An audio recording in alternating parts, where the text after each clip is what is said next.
여러분, 왕이 된 솔로몬에게 하나님이 나타나신 얘기 기억하실 것입니다. 여러분, 솔로몬 입장에서 그때 얼마나 마음이 답답하고 힘들었을 줄 우리가 상상할 수 있습니다. 그의 아버지는 다윗이었습니다. 다윗도 연약한 사람이었지만은 그러나 어릴 때 왕으로 지정을 받고 온갖 어려움을 겪으면서 왕자리에 올랐고, 또 왕이 된 후에도 실수가 없었던 것은 아니지만은 하나님께서 훗날 그 다윗을 두고 말씀하시기를 내 마음에 합한 사람이다, 이렇게 표현할 정도로 다윗은 뛰어난 왕이었습니다. 그런데 아버지가 돌아가셨습니다. 많은 형제들 중에 솔로몬을 왕으로 지목했습니다. 솔로몬에게는 여러 가지 어려운 문제가 있었습니다. 그 어머니가 왕비들 사이에 가장 약한 사람이었습니다. 그럼에도 불구하고 솔로몬이 왕으로 지목이 되고 어린 나이에 왕이 됐습니다.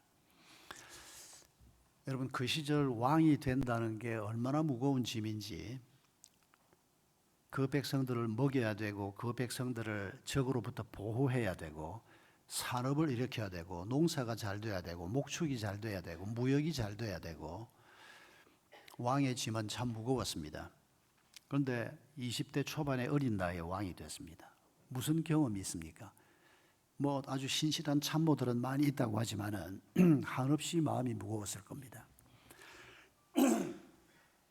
그런데 하나님께서 꿈에 솔로몬에게 나타나셨습니다. 여러분, 그때 솔로몬에게 하나님이 하신 말씀 기억하시죠? 내가 너에게 무엇을 줄까? 너는 구하라. 그때 솔로몬이 구했던 게 뭡니까? 왕 노릇을 잘할 수 있도록 지혜로운 마음을 주십시오라고 구했습니다. 하나님이 기뻐하셨습니다. 그리고 자신의 사역을 시작한 겁니다. 여러분, 하나님께서 우리에게 네가 앞으로 그리스도인으로서 잘 살아갈 수 있도록, 또 네가 가정에서, 일터에서, 교회 공동체 안에서 네가 선자리에서 믿음의 사람으로 잘 살아갈 수 있도록 내가 너에게 뭘 줄까? 혹시 그렇게 물어보시던가요?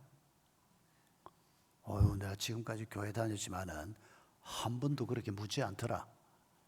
아닙니다, 여러분. 방금도 물어봤지 않습니까? 솔로몬에게 그렇게 묻더라. 여러분, 그게 나한테도 그렇게 묻는 말씀이다. 이렇게 받아들이지 못하는 분은 신앙생활에 중요한 구멍이 뚫려 있는 겁니다. 여러분, 하나님이 솔로몬 얘기를 왜 써놓았을까요? 우리 때문에 써놓은 겁니다. 내가 솔로몬에게 이렇게 물었다. 그걸 지금 그게 언제적 얘기인데 3000년 전 얘기입니다. 그 얘기를 오늘 우리에게까지 전하는 이유가 뭡니까? 솔로몬에게 묻는 것처럼 내가 너에게 묻고 있다. 그 얘기를 하시기 위해서입니다. 그런 관점에서 성경을 읽을 줄 모르면 성경은 우리하고 아무 상관없는 책입니다. 솔로몬 얘기 그게 나하고 무슨 상관이 있고 모세 얘기가 나하고 무슨 상관이 있어? 그러니까 성경을 안 읽는 겁니다. 못 읽는 겁니다. 읽을 필요가 없다고 생각하는 겁니다. 읽어도 이게 나하고 무슨 연관이 있는지를 우리가 발견하지 못하는 겁니다. 바빠서 성경을 못 읽는다고요? 아닙니다. 성경이 내 얘기라고 하면 반드시 읽게 되어 있습니다. 여러분, 하나님이 우리에게 와서 내가 너에게 뭘 줄까? 이렇게 묻는 말이 그 속에 담겨 있다면 그걸 안 읽을 사람이 누가 있겠습니까? 그런데 우리가 그걸 믿지 않기 때문에, 받아들이지 않기 때문에 성경이 우리에게 그렇게 귀한 책이 아닌 이런 신앙생활을 하고 있는 겁니다. 우리의 신앙생활을 놓고 하나님이 뭘 내게 주시면 우리 가정에서, 일터에서, 또 교회 안에서, 또 은퇴한 후에 내가 죽을 때까지 제대로 믿음의 길을 걸어갈 수 있을까? 여러분, 이런 질문을 오늘 우리가 받았다고 생각을 해보고 그에 대한 답을 우리가 오늘 본문에서 생각하려고 합니다. 여러분, 에베소서는 감옥에 있는 사도 바울이 쓴 편지입니다.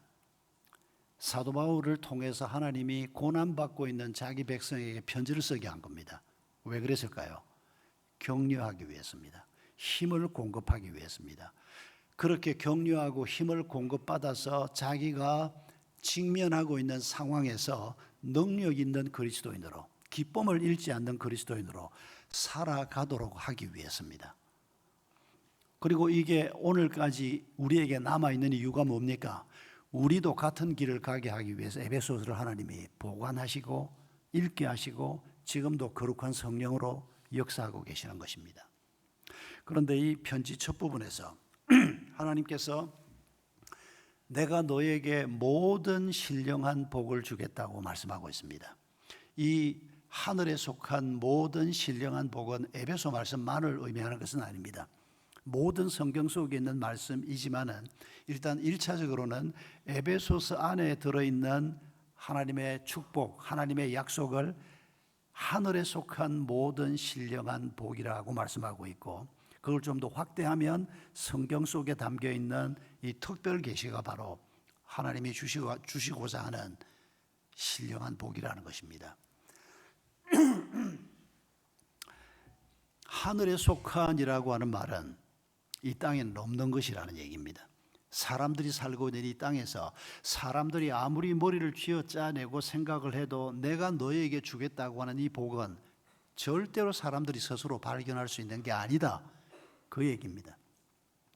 신령한이라고 하는 말도, 영적 복이라고 하는 말도 우리가 성경에서 영적이란 말을 쓸 때 육체적인이란 말과 영적인이라고 하는 말을 대조해서 쓰는 경우를 가지고 영적이란 말을 오해하는 분들이 많습니다. 예, 성경에 분명히 그렇게 기록된 데가 있습니다. 육체와 영을 대조하면서 영적인 것은 선한 것이고 육체적인 것은 별로 선하지 않은 이런 개념으로 몇 번 쓰고 있는 건 사실입니다. 그러나 그건 영이란 단어가 그런 관점에서만 해석되면 그건 잘못되는 겁니다. 영적이라고 하는 말도 하나님께 속했다는 것입니다. 하나님의 것이라는 뜻입니다. 그리고 우리가 영적, 육적이라고 할 때 이 둘이 합해서 한 존재를 의미하는 것인데 육체가 반드시 부정적으로만 성경에 쓰이는 것은 아닙니다. 육체가 가지고 있는 욕구 자체도 이게 잘못되면 죄성이지만은 사람이 자고 싶고 먹고 싶고 쉬고 싶고 이런 육체가 가지고 있는 생명력 자체는 잘못된 게 아닙니다. 그래서 성경이 이 단어들을 쓸 때 어떤 의미로 쓰는가를 잘 보지 않으면 영적이란 말은 좋은 거고 육적이란 말은 나쁜 거고 이렇게만 이해하는 것은 성경을 바르게 이해하기 어려운 잘못된 태도입니다.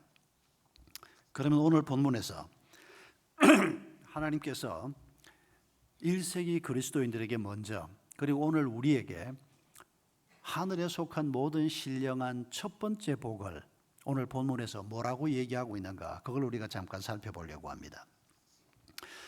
우리가 이렇게 먼저 좀 생각해 볼 수 있습니다. 고난받고 있는 이스라엘 백성들, 새 이스라엘, 옛 이스라엘이 아니고 새 이스라엘, 하나님의 백성들을 격려하려고 하면 감옥에서 사형수로 앉아있는 사람에게 이런 편지를 쓰게 하는 것은 좀 아니지 않나? 여러분, 에베소서를 생각하면서 이런 묵상은 해본 적이 없습니까?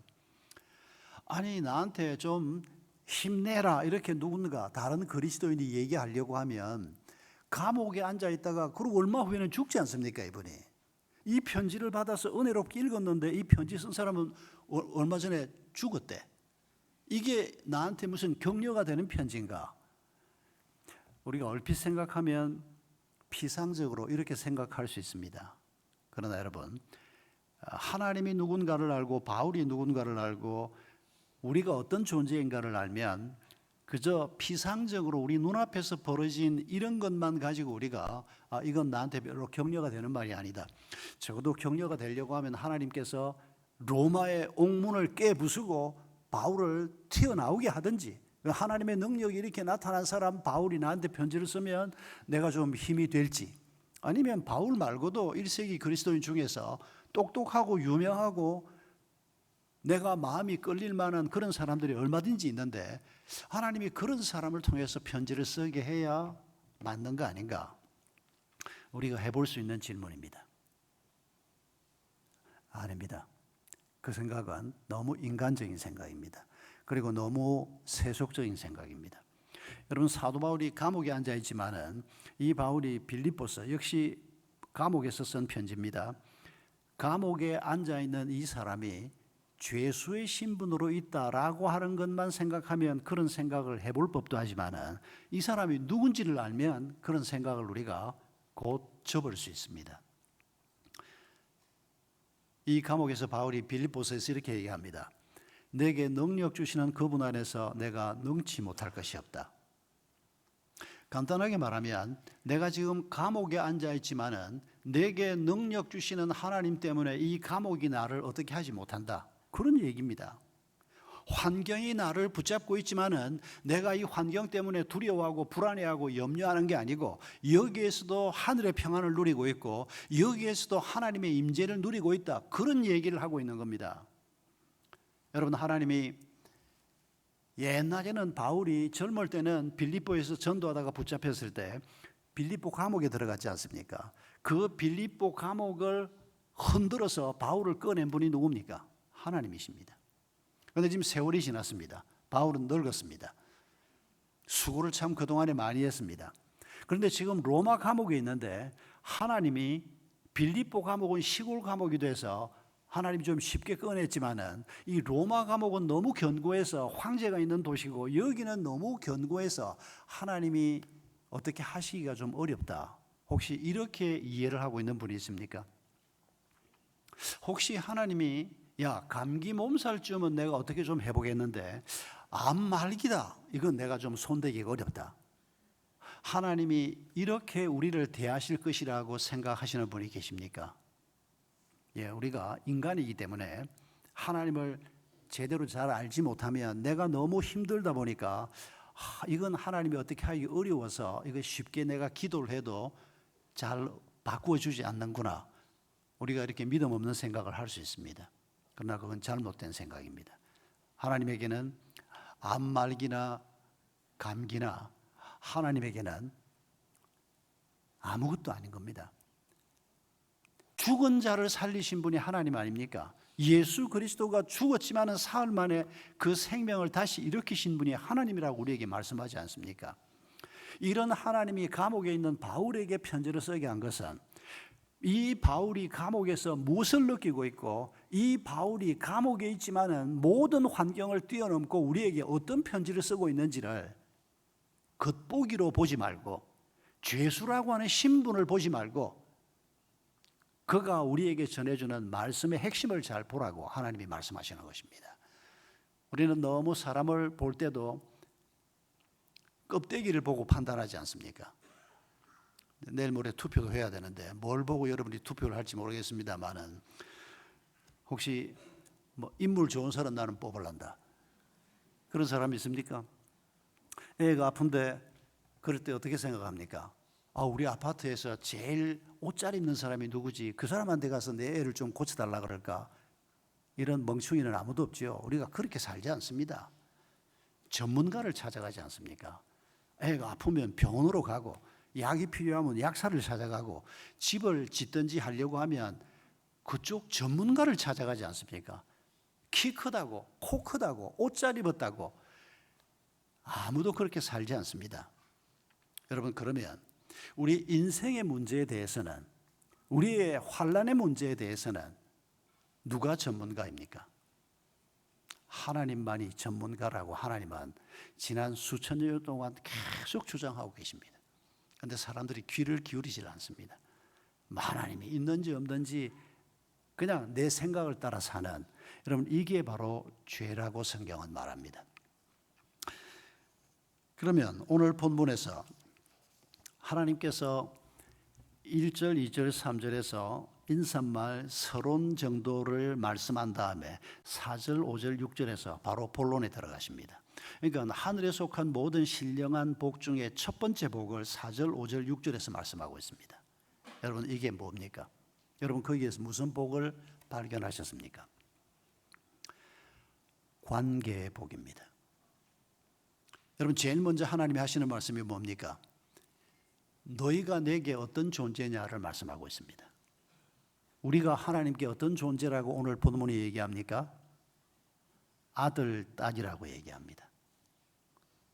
여러분, 어떤 부모에게 우리가 아들, 딸이 다 돼서 이 세상에 왔습니다. 뭐 불행하게도 부모의 사랑을 정상적으로 받지 못한 분도 혹 있지만은, 여러분, 우리가 일반적으로 생각해 보십시오. 내가 어떤 사람의 아들, 딸이 된다는 말이 뭔지를 우리가 다 압니다. 그런데 하나님이 우리에게 지금 너희가 내 아들, 딸이다, 나는 너의 아빠다, 아버지라고 말하지 않습니다. 하물며 아바마마라고 말하지 않습니다. 아바, 아버지라고 말씀하십니다. 정확하게 우리말로 아빠입니다. 여러분, 아빠란 말이 가지고 있는 그 친애의 정, 단순히 아버지를 지칭하는 말이 아니고 그 엄마 아빠와 아주 친밀한 관계를 유지하는 것을 보여주는 표현, 그게 바로 아빠 아닙니까? 엄마는 왜 아빠 같은 말이 없을까? 엄마란 말 자체가 아빠란 말입니다. 그런데 아빠는 아버지도 있고 아바마마도 있고, 이 아빠란 말이 이게 많은 자녀들에게 아버지가 그렇지 못한 경우가 많습니다. 저는 저희 아버지를 한 번도 아빠라고 불러본 적이 없습니다. 항상 아버지도 아니고 아버님이었습니다.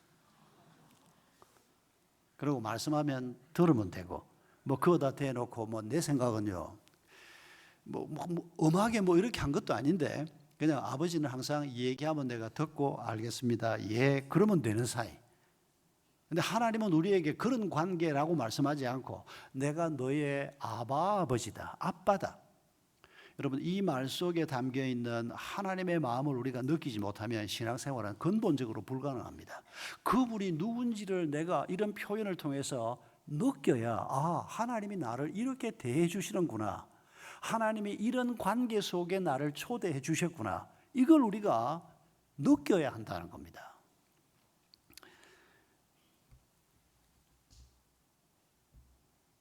유명한 예를 제가 다시 한번 말씀드리려고 합니다. 아마 여러분이 이게 하도 유명해서 여기저기서 접했을 거라고 생각이 되는데, 1938년에 하버드 대학에서 하버드 대학 성인 발달 연구소라고 하는 곳에서 행복에 관한 연구를 시작했습니다. 그런데 이 연구가 독특한 것은 이론적인 연구를 한 게 아니고, 책을 그냥 낸 게 아니고, 그 당시에 1938년 당시에 하버드 대학 2학년 학생 268명을 선택을 합니다. 그리고 하버드 대학에 있는 그 보스턴 인근에 있는 빈민촌을 비롯해서 그 인근에 있는 남자아이 같은 또래 17, 18 또래입니다. 456명, 합해서 724명의 남자아이들만 선택을 합니다. 여성들을 선택하지 않은 것은 접촉의 어려움 때문인 것 같아 보입니다. 그래서 724명이 그때 전부 17살 전후였습니다. 85년 동안 연구를 시작합니다. 이게 무슨 소린가 하니까 죽을 때까지 계속한다는 뜻입니다. 85년 동안 연구가 끝났을 때 이 사람들 중에 살아있는 사람은 몇 사람 없었습니다. 100세 넘게까지 살아야 되지 않습니까? 몇 사람 없었습니다. 연구가 뭔가 하니까 이제 이 사람들이 학교 다닐 때부터 전부 계약서에 사인을 합니다. 그리고 이 프로젝트를 진행하기 위해서 연구비가 굉장히 많이 들어가는데, 왜냐하면 이 724명을 계속 사람들이 직접 찾아가서 만나거나 연락을 하거나 접촉을 해야 되고, 그리고 시간이 지나면서 그 숫자가 점점 많아집니다. 이 사람들이 취직을 하면 이 사람들 주변 몇몇 인물들 연락처를 받습니다. 그러면 그 사람들도 적어도 1년에 한 번 이상 가서 만납니다. 당신 동료인 누가 지난 한 해 동안 언제 행복해하고 언제 불행해하던가, 이런 질문을 계속하는 겁니다. 이 사람들이 결혼하고 난 다음에는 배우자한테 또 질문을 합니다. 그리고 이 사람들이 나이를 먹어가면서 이제 애가 태어나면 그 애가 한 5, 6살 되면 이 애들도 인터뷰 대상에 포함이 됩니다. 그리고 이 사람들이 나이를 먹으면서 이제 병원도 조금씩 다니기 시작하면 주치의들도 전부 인터뷰 대상에 포함이 됩니다. 이게 맨 처음 시작할 때부터 이 계약서에 들어있던 겁니다. 어마어마한 숫자의 사람들을 무려 85년 동안 계속 인터뷰를 하면서 이 사람들이 언제 행복하고 이 사람이 인생의 난관을 만났을 때 어떻게 돌파를 해냈는가, 이걸 샅샅이 연구를 하면서 결국 어떻게 행복을 찾든가 하는 결론이 뭔가 하니까 이런 대표적인 예가 하나 나옵니다. 1975년 당시에 하버드 대학 출신 변호사였던 존이라고 하는 사람과 그리고 1975년 당시에 고등학교 교사였던 레오라고 하는 두 사람 케이스 스터디를 놓고 그 보고서에서 비교를 하고 있습니다. 이게 더 굿 라이프라고 하는 제목으로 연구서가 출간이 됐고 우리 한국어로도 번역이 됐습니다. 그런데 하버드 출신 50대의 변호사면 미국 사회에서는 엘리트 중에 엘리트입니다. 연봉도 그때 벌써 5만 8천 불이었습니다. 그런데 고등학교 교사였던 이 레오는 하버드 출신이 아니고 그리고 연봉도 1만 8천 불 정도밖에 되지 않았습니다. 외형적으로 볼 때 하버드 출신 변호사인 존은 사회적인 지위나 혹은 연봉으로나 여러 가지를 놓고 생각할 때 레오하고 비교가 안 됩니다. 그런데도 그 연구소에 이 두 사람을 케이스 스터디를 한 이유는 뭔가 하니까 레오가 훨씬 더 행복한 사람이었다는 겁니다. 그러니까 이분들이 많은 케이스 스터디를 하면서 그리고 이 인물들을 계속 추적하면서 누가 행복하더냐? 좋은 관계를 잘 유지했던 사람들이 행복하더라. 근데 가까운 사람들과의 관계입니다. 부부 관계, 부모 자식 관계, 가까운 동료들과의 관계를 잘 유지하지 못한 사람들은 돈을 많이 벌었는데도 사회적인 지위가 굉장히 높아졌는데도 전혀 행복하지 못하더라는 겁니다. 여러분, 이 연구 대상에 미국 대통령도 한 사람 들어있습니다. 1938년 당시에 하버드 대학 2학년이었던 존 F 케네디가 바로 그 사람입니다. 여러분, 우리는 행복을 얘기할 때 돈 많이 벌면 행복하고 유명해지면 행복하고 이런 방식으로 주로 많이 생각합니다. 그런데 이 연구에서는 좋은 관계를 잘 유지한 사람이 행복하더라. 사실 이건 뭐 하버드 대학이 85년씩이나 더 이렇게 시간 걸려서 연구 안 해도 웬만한 사람이면 아는 얘기입니다. 그런데 이 연구가 의미가 있는 것은 85년 동안 724명 한 사람 한 사람을 케이스 스터디를 해서 이런 결론을 우리가 상식으로 조금만 지혜로운 사람이면 부부가 100평 집에 사는 게 행복하냐 사이 좋은 게 행복하냐 모르는 분 있었습니까 혹시? 친구가 맨날 밥 사주는 친구가 좋은 친구냐 아니면 마음이 통하고 서로 소통이 잘 되는 친구가 좋은 친구냐 그거 모르는 분이 누가 있습니까? 그런데 이걸 하버드 대학에서 이런 과학적인 방법을 동원하고 수많은 사람을 실제로 케이스 스터디를 하면서 이런 결론을 누구도 부인하지 못하도록 한 번쯤 이렇게 결론 지었다는 데 의미가 있습니다. 그런데 우리가 여기에서 중요한 거 한 가지가 빠져 있는 걸 알 수가 있습니다. 그리스도인들은 단박 느낄 겁니다. 하나님과의 관계가 빠져 있습니다. 여러분 성경이 우리에게 말씀하는 것도 사실은 이 하버드의 연구와 비슷합니다. 그런데 성경은 전제가 있습니다. 하나님과의 관계 안에서 우리가 부부관계를 어떻게, 이웃들과의 관계를 어떻게, 돈과의 관계를 어떻게, 일과의 관계를 어떻게, 하나님과의 관계 안에서 이 모든 것들이 풀어져야 제대로 된 삶을 살 수 있다. 하나님이 주시는 복을 누릴 수 있다. 그걸 이 사람들은 알 수가 없습니다. 신앙이 없는 분들이니까 그저 사람의 삶의 모습만 가지고 연구한 것뿐입니다. 여러분 성경에 이런 가르침이 굉장히 많이 나오지 않습니까? 날마다 다투는 부부보다 날마다 살찐 고기를 먹는 것보다 근사한 집에서 사는 것보다 어떤 부부가 행복하다고요? 사이 좋은 부부가 행복하다. 뭐 이런 식의 표현이 성경에 한두 번 등장하는 게 아닙니다. 여러분 하나님께서는 지금 에베소 성도들과 1세기 그리스도인들에게 그리고 이 땅에서 살 모든 성도들에게 모든 축복의 출발점이라고 말할 수 있고 또 모든 축복의 기본이라고 말할 수 있는 관계의 축복을 우리에게 약속하고 있습니다. 하나님과 정상적인 관계부터 잘 유지하라는 겁니다. 하나님이 내 아버지시고 내 어머니시고 나는 그의 아들이고 그의 딸이다. 이 관계를 평생 동안 잘 유지하면 이 관계 속에 하나님이 공급하고자 하는 모든 축복이 들어있다는 것을 우리에게 지금 가르치고 있는 겁니다. 여러분, 우리가 어떻게 하나님의 자녀가 된다고요? 우리가 어떻게 하나님의 자녀가 돼서 하나님이 자녀에게 주시는 권세를 누릴 수 있다고요? 예수 그리스도의 십자가와 부활이 핵심입니다. 예수님의 죽음이 내 죄값을 치르는 죽음이었다는 것을 깨닫는 바로 그날 우리가 하나님의 자녀가 될 수 있는 것입니다.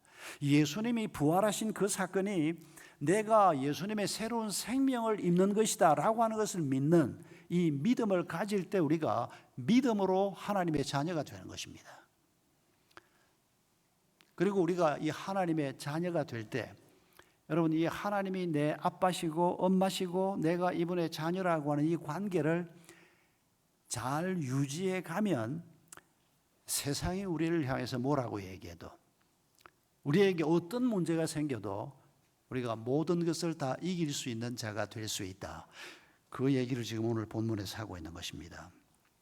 여러분, 하나님께서는 우리라고 하는 존재에 대해서 표현을 하시면서 4절에서 창세전에 내가 너희를 택했다고 말합니다. 여러분, 이 표현도 너무 어마어마한 표현입니다.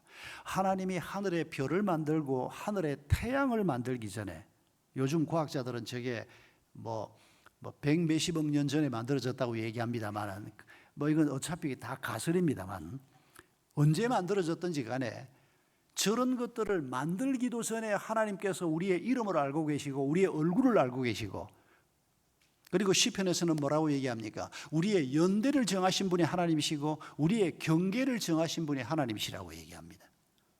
우리가 2024년에 여기에 앉아 있을 것을 하나님이 아시고, 우리가 한국 사람으로 살아갈 것을 알고 계시고, 우리의 연대, 우리의 삶의 경계를 하나님이 정하셨다는 것을 여러분 잊어버리지 않으셨죠? 여러분, 우리가 어쩌다가 태어나서 여기까지 밀려서 이렇게 와서 여기 앉아 있나? 여러분, 그런 식으로 우리의 존재를 파악하면 그건 아주 잘못 생각하시는 겁니다. 천지를 지으신 그분이 하늘의 태양을 만들기도 전에 나를 택하시고 내 얼굴을 아시고, 이사야의 표현대로 말하면 우리의 이름을 그분의 손바닥에 조각하셨다고 말씀합니다. 여러분, 세상이 나를 시시하게 여긴다고 해서 또 나 자신이 나의 실수나 나의 부족함을 생각할 때 내가 이렇게밖에 안 되나, 이런 낙심되는 마음이 생길 때라도 여러분, 그 마음을 따라서 판단하지 마십시오. 우리 부모님들이 부족한 우리를 귀중한 존재로 여겨주는 것 이상으로 하나님은 우리를 내 아들이다, 내 딸이다 라고 말씀하시는, 여러분, 이 관계를 우리가 평생 동안 누리는 것입니다. 그리고 이 관계 안에서 우리의 모든 다른 관계들을 잘 만들어가는 것, 이 복을 하나님께서 우리에게 약속하고 있는 것입니다. 하나님께서는 우리와 하나님의 관계를 설명하기 위해서 다양한 표현을 참 많이 하십니다. 이를테면 예수 그리스도는 우리의 신랑이고 우리는 그분의 신부라고 얘기합니다. 이 관계를 가지고 말씀하실 때는 특별히 뭘 강조하고 싶을 때 이렇게 얘기합니까? 하나님이 우리하고 아주 친밀한 관계이고 싶다, 그 얘기를 하시는 겁니다. 여러분, 부부만큼 친밀한 관계는 없습니다. 부모 자식 관계보다 더 앞선 관계가 부부 관계입니다. 그러니까 하나님이 너하고 나하고 부부 관계이다, 신랑 신부 관계다. 여러분, 하나님이 그렇게 말할 때 거기에 하나님의 어떤 마음이 담겨 있는지를 우리가 알아야 한다는 겁니다. 하나님은 목자시고 우리를 양이라고 표현합니다. 뭘 의미하는 겁니까? 우리를 인도하신다는 겁니다. 우리의 삶을 인도하신다는 겁니다. 그런데 하나님이 목자라고 말씀하는데도 불구하고 우리는 늘 불안하다? 그러면 이게 뭐가 문제일까요? 목자인 하나님께 문제가 있습니까? 우리에게 문제가 있습니까? 우리가 그 하나님을 신뢰하지 않는 것이 문제라는 겁니다. 하나님은 실수하지 않는 분입니다. 우리가 하나님의 인도함을 받는데 실수가 있을 뿐이지 하나님은 실수하지 않는 분입니다. 그래서 우리는 실수하지 않는 하나님을 어떻게 하면 실수하지 않고 잘 따라갈까? 이게 우리의 목표요, 또 성령께서 우리를 도우시는 핵심적인 내용인데, 여러분, 이런 관점에서 우리 자신을 늘 잘 살펴볼 수 있기를 바랍니다. 여러분, 우리가 하나님은 우리를 아들, 딸이라고 말씀하는데, 내가 신앙생활을 하면서 하나님이 만든 이 세상 속에 살면서 내가 지금 하나님의 아들, 딸로 살고 있나? 하나님의 아들, 딸이 아니면 뭐라고 해야 될까요? 혹시 오늘 예배 오신 여러분 중에서 하나님의 아드님, 따님들 말고 혹시 하나님의 조카분이 되고 오신 분이 계십니까? 그러니까 하나님하고 아예 상관없는 사람은 아닙니다. 그러니까 주일날 이렇게 이 아까운 시간에 여기 와서 앉아 있지 않습니까? 하나님하고 좀 관계는 있고 좀 친밀하기도 합니다. 뭐 기도도 한 번씩 하고 헌금도 하고 예배 때 되면 오기도 하고. 그런데 하나님의 아들, 딸은 아니고, 그러면 조카 비슷한 뭐 이런 느낌을 우리가 갖고 신앙생활을 한다는 얘기 아니겠습니까? 하나님은 조카를 부른 적이 없습니다. 조카만 해도 꽤 가까운 사이이지만은 하나님은 우리를 아들, 딸로 부르셨고 우리가 이 땅에서 아들, 딸로 살기를 원하신다는 말씀을 지금 계속 반복하고 계시는 겁니다. 여러분, 이 아들, 딸이라는 표현 속에 담긴 의미들을 여러분 늘 묵상하시기 바랍니다. 제가 제 아이 셋을 놓고 늘 자주 해보는 생각이 그런 생각입니다. 지금은 이제 다 커서 뭐 집에도 없고 뭐 이제는 적어도 어른이라고 이제 애 때하고는 다릅니다만은, 근데 애 때일 때 아이들이 보여주었던 그 태도를 저는 늘 떠올립니다. 이를테면 물을 잘 못 해놓고도 애들이 말입니다. 초등학교, 중학교 오를 때 아니 물을 잘 못 해놓고도 어쩌면 그렇게 뻔뻔스러운지. 제가 제 머릿속에 떠오르는 장면들이 있습니다. 애 셋이 저녁에 같이 이제 가정예배를 드리고 애 셋이 이렇게 놀고 있다가 둘째가 옵니다. 그러면 뭐 물어볼 것도 없습니다. 큰애 이름을 제가 부릅니다. 너 또? 그럼 얘가 화가 나는 겁니다. 아빠는 지금 사정을 들어보지도 않고 무조건 자기를 탓한다는 겁니다. 뭐 들어볼 것도 없습니다. 한두 번도 아니고 뭐 4살 나이 차이가 나고 동생은 언니한테 대들지도 못하고 뭐 힘도 안 되고 뭐 똑똑한 걸로도 안 되고 항상 울면 언니가 쥐어박는 겁니다. 뭐 말로 쥐어박든 손으로 쥐어박든. 그러니까 얘가 아빠가 이제 불공평하다. 그러고는 지 방문을 쾅 닫고 들어갑니다. 막 따라 들어가서 한 대 쥐어박아 줄까? 근데 그러면 일이 복잡해집니다. 그리고 조금 있으면 얘가 어떻게 할지 압니다. 지는 문 닫고 들어갔고 동생 둘하고 우리 네 식구만 밖에 있습니다.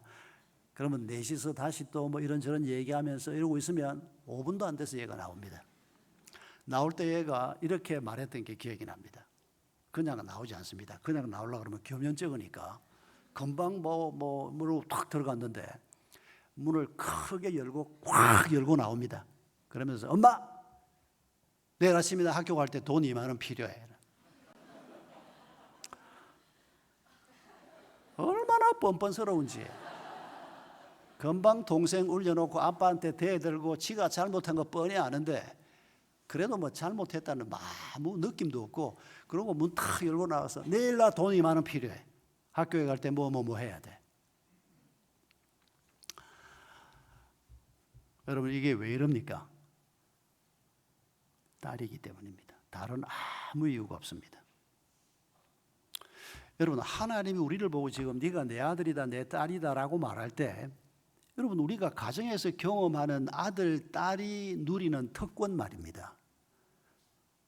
부모한테 뭐 좀 뻔뻔스럽게 그랬다고 그게 달라는 거 아니지 않습니까? 오히려 아이들이 엄마 아빠의 사랑을 믿으니까 그렇게 대하는 거 아닙니까? 안 그러면 애들이 동생 울리고 아빠한테 야단 맞고 들어가서 혼자서 막 자숙하다가 편지를 하나 써놓고 아빠 내가 이렇게 속썩이는 딸이 되어서 미안합니다. 나는 아빠 눈앞에서 없어지겠습니다. 그러고 없어지면 어떡합니까 이거? 근데 자식들은 그러지 않습니다. 어떤 자식도 그러지 않습니다. 엄마 아빠 사랑을 믿기 때문에 내가 뭐 좀 실수했다고 해도 그것 때문에 내가 엄마 눈앞에서 없어지겠습니다. 정상적인 가정에서는 절대 일어나지 않는 일입니다.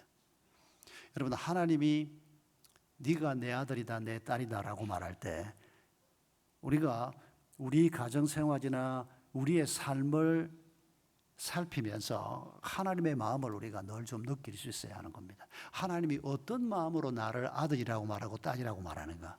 하나님이 어떤 마음으로 내가 네 아빠라고 얘기하고 엄마라고 얘기하는가?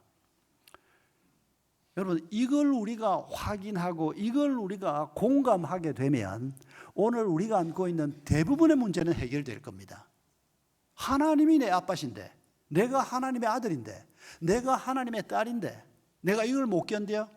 내가 이런 정도도 내가 못해? 대부분의 문제는 우리가 극복할 수 있을 것입니다. 에베소 2장 10절에서 우리는 하나님의 작품이라고 하나님이 표현하셨습니다. 완성품은 없습니다. 그러나 우리가 이렇게 하나님께서 우리의 아빠 되시고 우리가 그분의 자녀인 이런 관계 속에서 4절에 보면 우리를 왜 이렇게 자녀로 부르셨는가 하니까 거룩하고 흠이 없게 하시려고. 하나님을 닮게 한다는 뜻입니다. 거룩하다는 말은. 그러니까 우리의 아빠 되신 그분을 닮게 하기 위해서 우리를 자녀 삼으셨고 하나님은 아빠로 사신다는 것입니다. 그렇게 해서 만들어 가시는 게 뭡니까? 하나님의 작품이라는 것입니다. 오늘 여기 하나님의 작품들이 이렇게 많이 와 계시는 겁니다. 아직 완성품은 하나도 없습니다. 이 땅에서 완성품은 만들어지지 않습니다. 우리가 죽음을 통과해서 그 영원한 나라에 들어갈 때 아마 하나님의 작품 만들기가 끝이 나지 않을까 생각이 됩니다. 여러분, 이 길에 우리가 초대를 받은 것입니다. 여러분, 우리가 어떤 길로 초대를 받아서 하나님과 어떤 관계 속에서 이 길을 걸어가고 있는가 하는 것을 기억하면서 마지막으로 이 말씀을 꼭 기억하십시다. 마태복음 24장 38절 39절을 보면 노아 방주 때 누가 방주를 타지 못했는가 하는 것에 대한 하나님의 예수님이 직접 말씀하신 지적입니다. 아주 충격적인 표현이 나옵니다. 노아 방주를 타지 못했으면 나쁜 놈들, 믿음 없는 놈들, 도적놈들, 사기꾼들, 살인자들 이런 것들이 타지 못했다고 말해야 마땅할 것 같은데 네 가지 언급을 하는데 충격적인 말씀이 나옵니다. 누가 못 탔느냐? 먹고 마시고 장가들고 시집가고 요 네 가지만 딱 언급되어 있습니다. 여러분, 이게 죄 짓는 겁니까? 하나도 죄 짓는 게 아닙니다. 다 하나님이 허락하신 겁니다. 근데 이게 왜 문제입니까? 인자가 왔을 때도 그러하다. 바로 이어서 그 본문이 나옵니다. 그리고 같은 본문인 누가복음에는 롯의 때도 그러했다 이렇게 나옵니다. 그러니까 롯의 때, 노아 때, 예수님 때 계속해서 뭐가 문제입니까? 일상생활에 묶여서 나쁜 짓을 한 건 아닙니다. 열심히 살았는데 먹고 마시고 시집가고 장가가고 일상생활에 묶여서 내 눈앞에서 하나님이 행하시는 일을 놓쳐버렸다는 것입니다. 그게 멸망받은 자들의 또 다른 모습이라는 것입니다. 뭐 나쁜 짓을 하고 죄를 짓고 돌아다니고 그것만이 아니고 오늘도 우리가 출근하고 뭐 애들 키우고 집 한 칸 장만하고 열심히 살았는데 심지어 교회 오는 것도 내가 열심히 왔는데 그런데 내 삶 속에서 하나님이 행하시려고 하는 가장 중요한 일을 놓쳐버리면 여러분, 우리가 바로 이 말씀의 대상자가 되는 겁니다. 여러분, 일상생활을 우리가 열심히 살되 일상생활에 묶이는 자는 되지 않아야 합니다. 일상생활을 열심히 살되 그 삶 속에서 하나님이 행하시는 일이 뭔가를 날마다 놓치지 말고 그걸 확인하고 그리고 하나님과 동행하는 그 삶의 길을 걸어가라고 주님이 말씀하시는 것입니다.